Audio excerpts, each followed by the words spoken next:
আসসালামু আলাইকুম রহমতুল্লাহি ওবরাকাতু। আলহামদুলিল্লাহ রব্বিল আলামিন ওয়াসসালাতু ওয়াসসালামু আলা রাসূলিহিল কারীম ওয়া খাতামান নাবিয়্যিন নবিয়িনা মুহাম্মদ ওয়া আলা আলিহি ওয়া সাহবিহি আজমাইন। সুপ্রিয় দর্শক, পৃথিবীর যে প্রান্ত থেকে আপনারা এই মুহূর্তে এটিএন বাংলা টিভি স্ক্রিনের সামনে আছেন, সকলকে স্বাগত জানাচ্ছি আজকের এই বিশেষ দ্বীনি শিক্ষা অনুষ্ঠান। দ্বীনের শিক্ষা প্রত্যেকটি মুসলমান নরনারী সকলের জন্য জানা প্রয়োজন এবং দ্বীন শিক্ষা করা ফরজ। বেসিক যেই জ্ঞানগুলো জানা আমাদের একান্ত প্রয়োজন ঈমান আমলের জন্য, সে সকল বিষয় নিয়ে আমরা ধারাবাহিকভাবে আলোচনা করে থাকি এই অনুষ্ঠানে। আজকে সেই একটি গুরুত্বপূর্ণ কিছু বিষয় নিয়ে আলোচনা করব। আমি আছি আপনাদের সাথে কেম ফিরোজ। আলোচনা আজকে আমাদের সাথে অংশগ্রহণ করছেন আমাদের সকলের প্রিয় মানুষ, প্রিয় ব্যক্তিত্ব, এটির বাংলার প্রিয় মুখ, শেখ আল্লাম শেখ শাহ ওয়ালিউল্লাহ হাফিজাহুল্লাহ। আসসালামু আলাইকুম ওয়া রাহমাতুল্লাহি ওয়া বারাকাতুহু। ওয়ালাইকুম সালাম ওয়া রাহমাতুল্লাহি ওয়া বারাকাতুহু। মোহতারাম, আপনাকে স্বাগত আজকের এই দর্শকদের দ্বীনি শিক্ষা অনুষ্ঠানে। আমরা দীর্ঘ এক মাস রমজান শেষ করলাম, আলহামদুলিল্লাহ, পাকের কাছে শুকরিয়া আদায় করছি। রমজানে আমরা যে শিক্ষা দীক্ষা কি অর্জন করলাম, এই শিক্ষা দীক্ষাকে আমরা আগামী মাসগুলোতে কিভাবে কাজে লাগাতে পারি বা আমাদের কিভাবে কাজে লাগানো দরকার, এই সকল কিছু বিষয় এবং রমজান পরবর্তী কী কী ইবাদত আমাদের জন্য করণীয়, এই সার্বিক বিষয় নিয়ে আলোচনা আমরা করব। শুরুতেই আপনার কাছে যে বিষয়টা আলোচনা করবার জন্য আমাদের সম্মানিত দর্শকদের সামনে, সেটা হচ্ছে যে রমজান পরবর্তী আমাদের একজন মুসলমান ইমানদারের মোমিনের কী দায়িত্ব কর্তব্য, কিভাবে তিনি তার এই সওয়াল থেকে শুরু করতে পারেন। বারাকাল্লাহু ফিক। আলহামদুলিল্লাহ ওয়াসসালাতু ওয়াসসালামু আলা রাসূলিল্লাহি ওয়া বা'দ। আকুলু ওয়া বিল্লাহি তাওফিক। দেখুন, আমরা সবাই জানি ইসলামের ভিত্তি হলো পাঁচটি, বলেছেন মুহাম্মাদুর রাসূলুল্লাহ সাল্লাল্লাহু আলাইহি ওয়াসাল্লাম। এক নাম্বার হলো শাহাদাতাইন বা ঈমান। আল্লাহ তাআলা আমাদের প্রত্যেককে ঈমানদার বলে কবুল করুন, আমিন। দুই নাম্বার, ঈমানের দাবি হিসেবে সালাত কায়েম বা নামাজ আদায়। আমরাও যাতে আমাদের পরিবার পরিজন সবাইকে নামাজ কায়েমকারী হিসেবে আল্লাহ কবুল করুন, আমিন। তিন নাম্বার হলো যাকাত আদায়, নামাজের পরেই যাকাত। চতুর্থ হলো সাওম বা রোজা, যেটা একটা মাস আমরা পালন করলাম। রোজার পরেই হলো হজ। এবং আলহামদুলিল্লাহ, এটা একটা খুব সমন্বিত একটা মিল। ঈদুল ফিতরের দিন যেদিন, ওই দিন থেকে হজের মাসের সূচনা। আল্লাহ তাআলা কোরআন আল কারীমে বলেছেন, মানে ইসলামিক যে ক্যালেন্ডার অনুযায়ী আল্লাহ তাআলা বলছেন, আউযু বিল্লাহি মিনাশ শাইতানির রাজীম, আল হাজ্জু আশহুরুম মা'লুমাত। হজ হলো নির্দিষ্ট কয়েকটা মাসে। রাসূলুল্লাহ সাল্লাল্লাহু আলাইহি ওয়াসাল্লাম বলেছেন, হজের মাস হলো তিনটা, একটা হলো শাওয়াল, একটা জিলকদ আর একটা জিলহজ। তো ঈদুল ফিতরের দিন, যেদিন রোজা শেষ হলো, ওই দিন থেকে সূচনা হলো হজের মাস।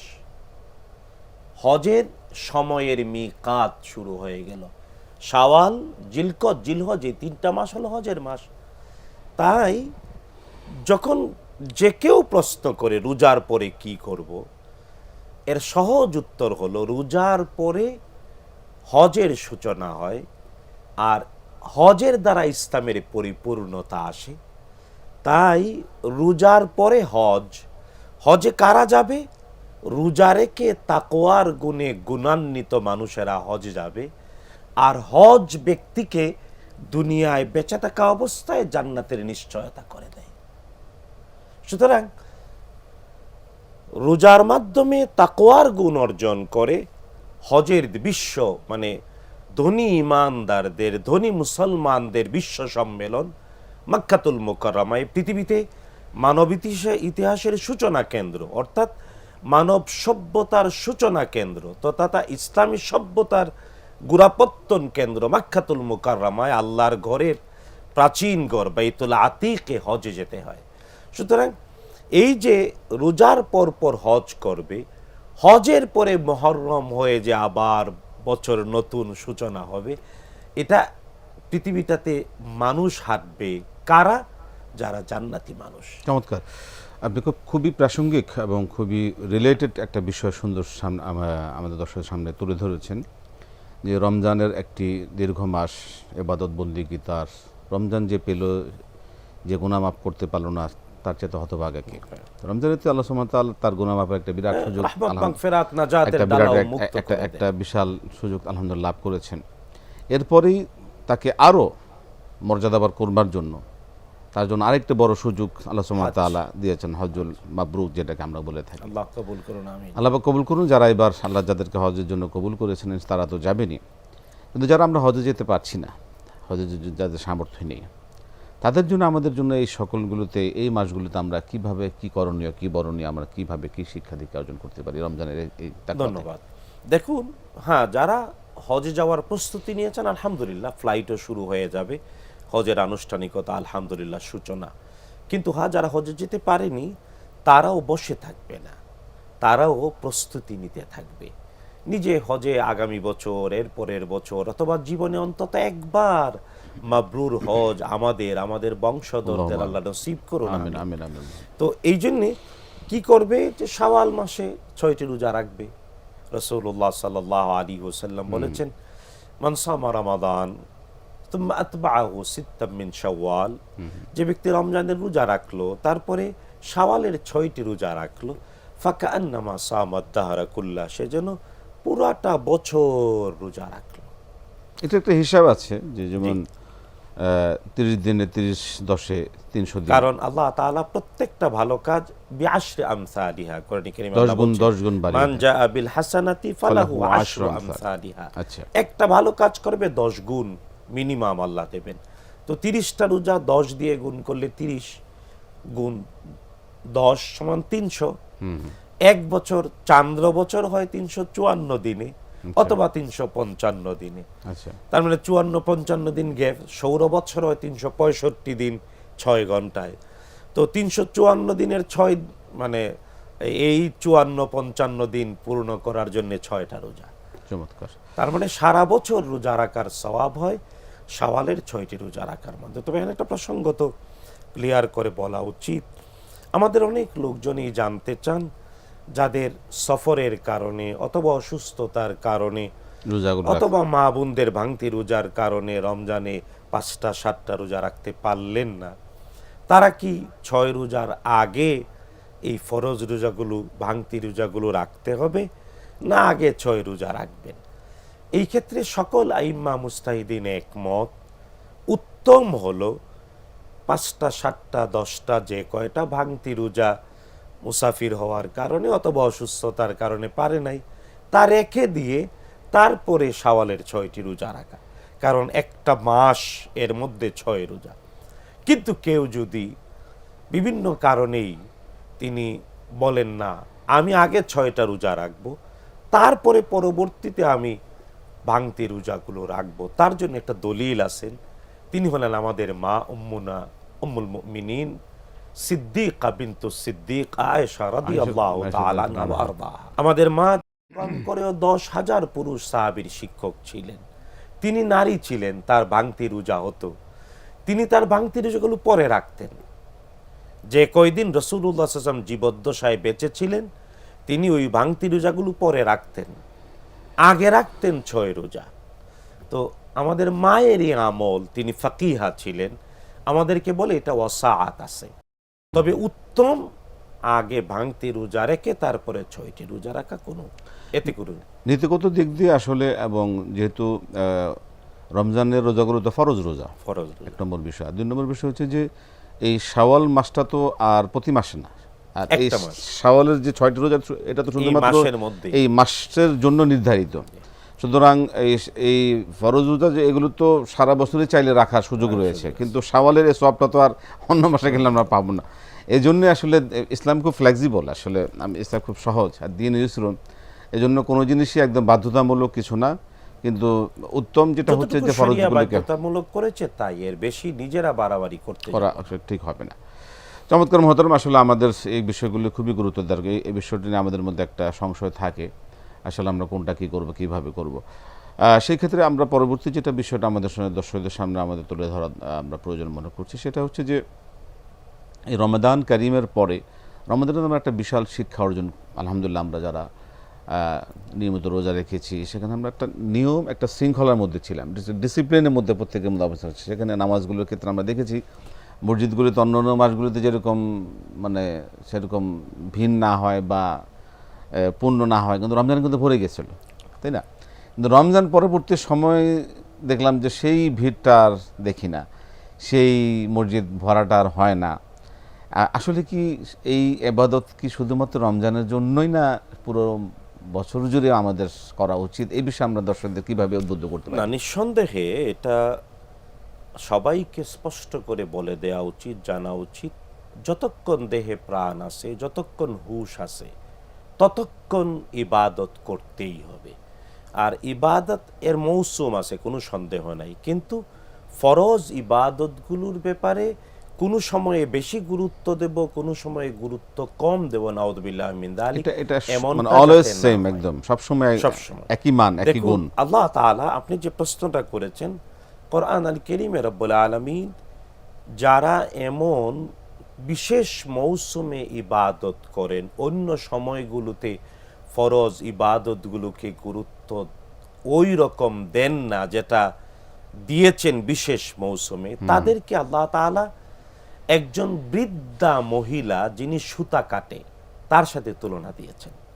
আচ্ছা, রব্বুল আলামিন কোরআন আল কারীমে বলেছেন, আউযু বিল্লাহি মিনাশ শাইতানির রাজীম, ওয়ালা তাকুনু কাল্লাতি নাকাদাত গাজলাহা মিন বা'দি কুওয়াতিন আনকাতা। ওই বৃদ্ধা মহিলার মতো হয়ো না যে বৃদ্ধা মহিলা কষ্ট করে রশি পাকায়।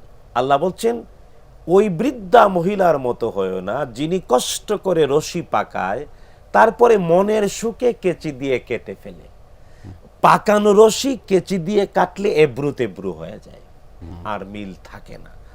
আল্লাহ তাআলা একে তো বৃদ্ধা মহিলা, 2 নাম্বার কষ্ট করে রশি পাকানো, 3 নাম্বার রশি কেটে ফেলে দিয়েছে, এবড়ো তেবড়ো হয়ে গেছে। এই উদাহরণ দিয়েছেন মৌসুমী ইবাদতকারীদেরকে, মানে যারা কষ্ট করে ইবাদত করে কিন্তু ইবাদত কন্টিনিউ না। কারণ আল্লাহ তাআলার হাবিব বলেছেন, আল্লাহর কাছে অতি প্রিয় ওই আমল যেটা অল্প হলেও কন্টিনিউ থাকে। তো যে আমল করলো, কন্টিনিউ করলো না, কেচে দিলেও কেটে দিয়ে কেটে ফেললো, রশি পাকালো, এটা কোনো উপকারে আসবে না, এবড়ো তেবড়ো, সুতা এবড়ো তেবড়ো হয়ে গেল। তো আল্লাহ তাআলা নিজেই উদাহরণ দিয়েছেন। সুতরাং আমাদের মধ্যে যদি কেউ এমন থেকে থাকে, আমরা তাদের বিনীতভাবে বলবো, রশি পাকানো বৃদ্ধা মহিলার মতো না হতে, কষ্ট করে তার রশি পাকালো, কেটে দিল, এবড়ো তেবড়ো হয়ে গেল, এমনটা যাতে কেউ না হয়। বরং রমাদান কারীমে যেভাবে মাগরিব, এশা, ফজর জামাতের সাথে রোজা রেখে, এবং মোহতারাম মানে ফরজ ইবাদতগুলোর ছাড়াও আমাদের দেখেছি যে রমাদান কারিমে কিন্তু নফল অনেক নফল ইবাদতও করেছেন, ইবাদতগুলো অনেক সুযোগ, অনেক সুযোগ অনেক করেছেন। যেহেতু প্রত্যেকেই তো কিন্তু যেহেতু রমাদান যাওয়ার পরে সব ছেড়ে দিয়েছে না, তার মানে রমাদান কবুল হওয়ার ওইটা লক্ষণ। আল্লাহ যার ইবাদত কবুল করেন তাকে এর উপরে ধারাবাহিক রাখেন, কিন্তু যে একবার ইবাদত করার পরে দ্বিতীয়বার আর করতে পারে না, তার মানে ইবাদত কবুল হওয়ার লক্ষণটাও স্পষ্ট হয়ে ওঠে না। খুবই গুরুত্বপূর্ণ এবং একটু খুব চমৎকার কথা মোহতারাম আপনি বলেছেন যে আসলে রমাদানের শিক্ষা নিয়ে যদি আমি আমার পরবর্তী সময়গুলোতে যদি এটা যদি মানে ধারাবাহিকতা না রাখতে পারি, সেটা আমাদের জন্য একটা বড় ব্যর্থতা বলে আমরা মনে করি। এবং এই যে ধারাবাহিকতা যদি আমরা অব্যাহত রাখতে পারি, তাহলে আসলে আমাদের যে রমজানের যে শিক্ষা দীক্ষার ক্ষেত্রে আমরা সত্যিকারভাবে আমরা সফল বলে আমরা আশা করতে পারি। মোহতারাম, আমরা দেখেছি আসলে রমাদান কারিমে আমাদের মানে একটা রোজাকে পরিপূর্ণভাবে আদায় করার জন্য, রোজাটাকে কবুল হওয়ার জন্য প্রত্যেকে আমরা খুব সিরিয়াস ছিলাম, তাই না? একটা রোজা কবুল হওয়ার জন্য কি দরকার, তার সম্পূর্ণ তার যে চলাফেরায়, কথাবার্তায়, লেনদেনে, তার খাবার গ্রহণ করার ক্ষেত্রে তার যে রাসূলুল্লাহ সাল্লাল্লাহু আলাইহি ওয়াসাল্লাম বলেছেন, রুব্বা সাইমিন লাইসা ফি সাওমিহি ইল্লাল জুই ওয়াল আতাশ। অনেক রোজাদার আছে, তার রোজার মধ্যে ক্ষুধা তৃষ্ণা ছাড়া কিচ্ছুই নাই। কারণ রাসূলুল্লাহ সাল্লাল্লাহু আলাইহি ওয়াসাল্লাম আরো বলেছেন, মান লাম ইয়াদা কাওলা যুরি ওয়াল আমালা বিহি ফালাইসা লিল্লাহি হাজাতুন ফি আন ইয়াদা তাআমাহু ওয়া শারাবাহু। যে মিথ্যা কথা কাজ ছাড়তে পারলো না, আল্লাহর কোনো প্রয়োজন নাই, সে খাবে না, পান করবে না। সেই দৃষ্টিকোণ থেকে আসলে রমজানের যে আমরা একটা রোজাকে পরিপূর্ণভাবে আল্লাহর কাছে কবুল করবার জন্য আমি আমার লেনদেনের ক্ষেত্রে, আমি আমার কথাবার্তার ক্ষেত্রে, আমার ব্যবহারের ক্ষেত্রে অবশ্যই যেভাবে আমি সতর্ক ছিলাম, কাউকে গালি দেওয়ার ক্ষেত্রে, কাউকে বকা দেওয়ার ক্ষেত্রে, রাসূলুল্লাহ সাল্লাল্লাহু আলাইহি ওয়াসাল্লাম বলেছেন, যদি রোজাদারকে কেউ গালি দেয় অথবা কেউ হত্যা করতেও আসে, সে শুধু বলবে আনামরুন সায়েম, আনামরুন সায়েম, আনামরুন সায়েম, আমি রোজাদার, আমি রোজাদার, আমি রোজাদার, 3 বার বলবে। কাউকে গালি তো প্রতি উত্তর দেবেই না, মারতে আসলে তাকে মারতেও যাবে না, বলবে আমি রোজাদার, আমি রোজাদার, আমি রোজাদার। এই যে শিক্ষাটা, এটা তো সারা জীবনের জন্য। সেই ক্ষেত্রেই তা আমরা রমজানকে ভালো আলহামদুলিল্লাহ কাটালাম, যেটা আমি আপনাকে শুরুতেই বললাম যে আমরা মসজিদগুলোতে আবার সেই পুরনো দৃশ্যই দেখছি।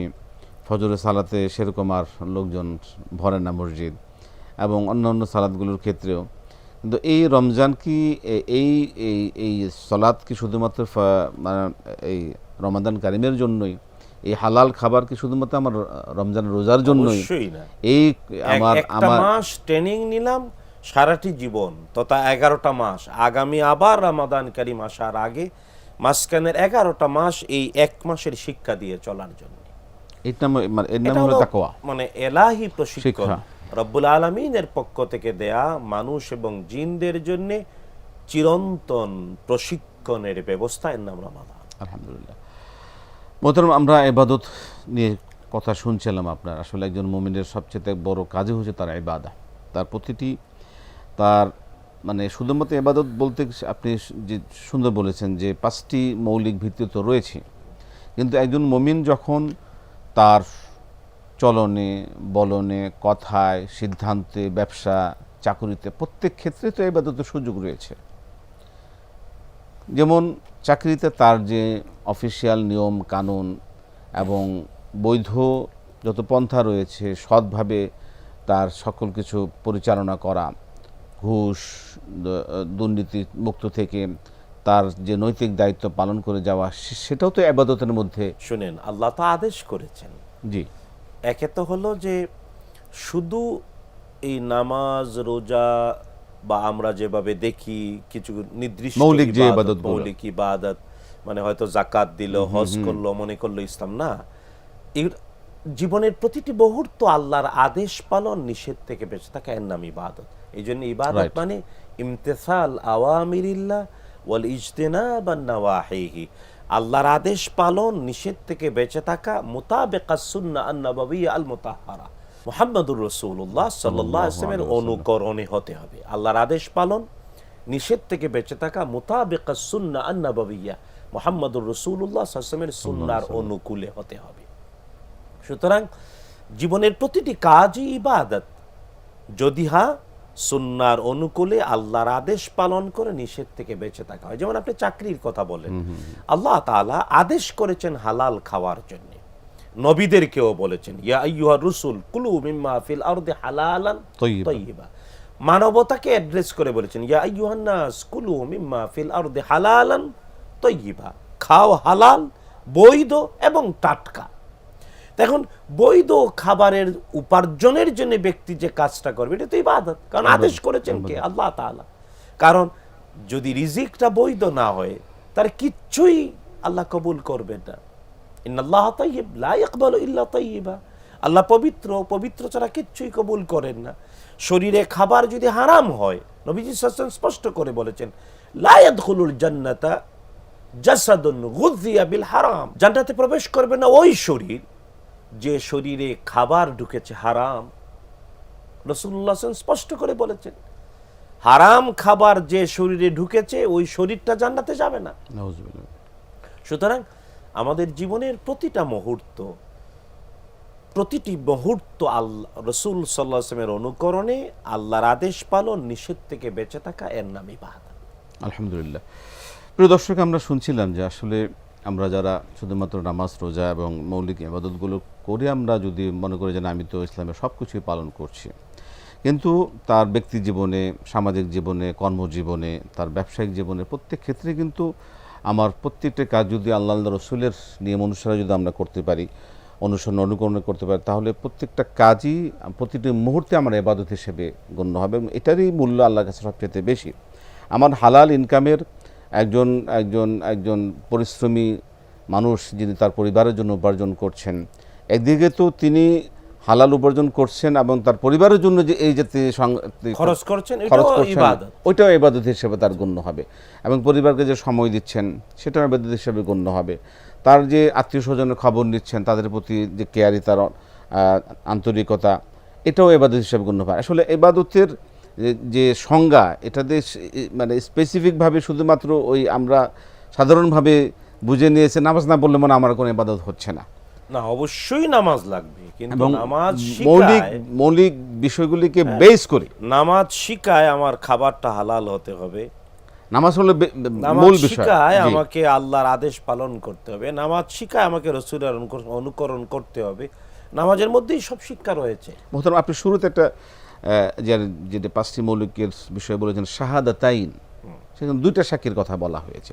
সেই 2টা সাক্ষীর বিষয়ে আপনি যদি আমাদেরকে একটু খুলে বানান, কারণ আমরা আল্লাহকে মানি, সব ঠিক আছে, কিন্তু আল্লাহ রসুলকে আমরা সেইভাবে অনুসরণ অনুকরণ করতে পারছি কিনা, আসলে এই বিষয়টাকে আপনি কিভাবে দেখুন। আল্লাহ তাআলা রাসূল সাল্লাল্লাহু আলাইহি ওয়াসাল্লামের অনুসরণ অনুকরণকে বাধ্যতামূলক করেছেন, যেভাবে আল্লাহকে নিজে বলেছেন, মাইয়ুতি'র রাসূল ফাকাদ আতা আল্লাহ, যে রাসূলের আনুগত্য করলো সে আল্লাহরই আনুগত্য করলো। এই জন্য আল্লাহ তাআলা রাসূলুল্লাহ সাল্লাল্লাহু আলাইহি ওয়াসাল্লামের অনুসরণকে আমাদের জন্য ফরজে আইন করে দিয়েছেন, বাধ্যতামূলক ফরজে আইন করে দিয়েছেন আল্লাহ তাআলা, বাধ্যতামূলক। সুতরাং ঈমানের পূর্ব শর্ত নবীজি সাল্লাল্লাহু আলাইহি ওয়াসাল্লামকে অনুসরণ অনুকরণ করা। শুধু আল্লাহকে মানি এতটুকু বললে ঈমান হবে না, যতক্ষণ না যার মাধ্যমে ঈমান পেলাম তাকে অনুকরণ অনুসরণ না হবে। এই জন্যে মুহাম্মাদুর রাসূলুল্লাহ, মুহাম্মদ সাল্লাল্লাহু আলাইহি ওয়াসাল্লাম আল্লাহ তাআলার প্রেরিত রাসূল এবং তারই বান্দা, এটাও ঈমান এর অংশ। তাই আল্লাহ ছাড়া প্রকৃত কোনো মাবুদ নাই, লা ইলাহা ইল্লাল্লাহ এবং ওয়া আন্না মুহাম্মাদান রাসূলুল্লাহ, এই 2টা অংশ মিলে হলো পূর্ণ ঈমান। এখানে আমরা যারা সাধারণ মুসলমান, আমাদের মধ্যে একটা বিরাট সমস্যা, আমরা আল্লাহকে মানছি, আল্লাহকে অস্বীকার কেউ আমরা করি না, কালেমা বলি, কিন্তু আল্লাহকে মানার সাথে সাথে কিন্তু রাসূলের আনুগত্য করা আমাদের জন্য ফরজ আইন, সেটাই। এবং আল্লাহকে কিভাবে মানতে হবে সেটা কিন্তু আল্লাহ রাসূলের মাধ্যমে কিন্তু আমাদের অর্জন করতে হবে। তো এই বিষয়টার ক্ষেত্রে আমাদের একটা আসলে কি আমাদের গুরুত্ব দেওয়া দরকার বলে এই অল্প কথা আমরা শেষ করে দেব। এই জন্য রাসূলুল্লাহ সাল্লাল্লাহু আলাইহি ওয়াসাল্লামের পবিত্র কথা, কাজ, সমর্থন আর গুণাবলী, সুন্নাহ জানতে হবে, জেনে আমল করতে হবে। জি, আল্লাহ তৌফিক দিন। এই জানা মানার ক্ষেত্রে আমাদের কি কি বিষয়গুলো আমাদের মানে লক্ষ্য রাখা উচিত এবং জ্ঞান অর্জন করা উচিত, কিভাবে জ্ঞানগুলো অর্জন করতে পারি, সংক্ষেপে আমরা যদি আল্লাহ রাসূল সাল্লাল্লাহু আলাইহি ওয়াসাল্লামের কথা, কাজ, সমর্থন, গুণাবলী আমাদের কাছে লিখিত কিতাব আকারেও আছে, আর ধারাবাহিকভাবে সামাজিক চর্চা হিসেবে আমাদের সমাজে আছে। অনেক কিছু ব্যক্তি হয়তো বই পড়ে না, কিন্তু বুড়ে আসসালামু আলাইকুম বলতে হবে, এটা কিন্তু সুন্নাহ দ্বারা আমাদের কাছে প্রমাণিত হয়ে আসছে। সাক্ষাতে অভিবাদন করা, ঠিক আছে না, কারো মুসাফা করা, মুআনাকা করা, এগুলা কিন্তু মানে অনন্তকাল থেকে এই 1450 বছরে ধারাবাহিকভাবে আমাদের কাছে এটা রাসূলের সুন্নাহ অন্তর্ভুক্ত, কিন্তু সুন্নাহ, কিন্তু এটাই আবার কিতাবে প্রিন্টেড বই আকারে আছে।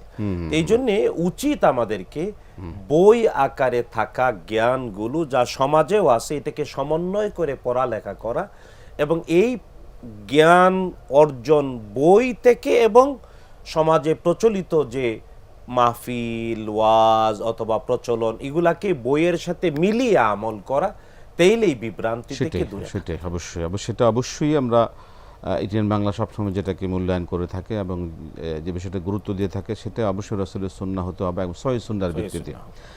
সেখানে বেদাতের কোনো সুযোগ থাকবে না। আল্লাহ রসুলকে সত্যিকারের অনুসরণ অনুকরণের মাধ্যমে আমরা আমাদের জীবনে সফলতা লাভ করতে পারি। মোহতারাম, আপনাকে অসংখ্য ধন্যবাদ। আমরা অনুষ্ঠানের শেষ পর্যায়ে চলে এসে অনেকগুলো বিষয় অবগত হলাম। জাযাকাল্লাহু খায়র, বারাকাল্লাহু ফীকুম। প্রিয় দর্শক, আমরা যে বিষয়গুলো আজকে আলোচনা করলাম, মোহতারাম যে বিষয়গুলো তুলে ধরলেন, যে একজন মুমিনের জন্য কি করণীয়, বরণীয় এবং কি করা উচিত এবং কি বাদ দেওয়া উচিত, কি পরিত্যাগ করা উচিত, কি নিষেধ, কি থেকে আমাদের বেঁচে থাকা দরকার, তো এই বিষয়গুলো জানা আমরা আলহামদুলিল্লাহ জানলাম, এবার আমাদের জীবনে মানার পালা। এই সকল কোরআন সুন্নাহর এই বিষয়গুলো যত বেশি আমরা জানবো, ততই আমাদের জীবনের মানার ক্ষেত্রে আমাদের জন্য সহজ হবে, এবং আমরা আল্লাহর যে সন্তুষ্টি চাই সেটা ইনশাআল্লাহ আল্লাহ পাক কবুল করবেন। আল্লাহ পাক কবুল করুন আমাদের সকলকে, আমরা যেন আল্লাহর সন্তুষ্ট অর্জন করতে পারি আল্লাহ পাক আল্লাহ রসুলের সত্যিকার অনুসরণ অনুকরণের মাধ্যমে, সহিহ সুন্নাহর ভিত্তিতে। এই আমাদের মেসেজ। আল্লাহ পাক সকলকে কবুল করুন। সকলকে আগামী অনুষ্ঠান দেখবার আমন্ত্রণ জানিয়ে আজকে বিদায় নিচ্ছি। আসসালামু আলাইকুম ওয়া রাহমাতুল্লাহি ওয়া বারাকাতুহু।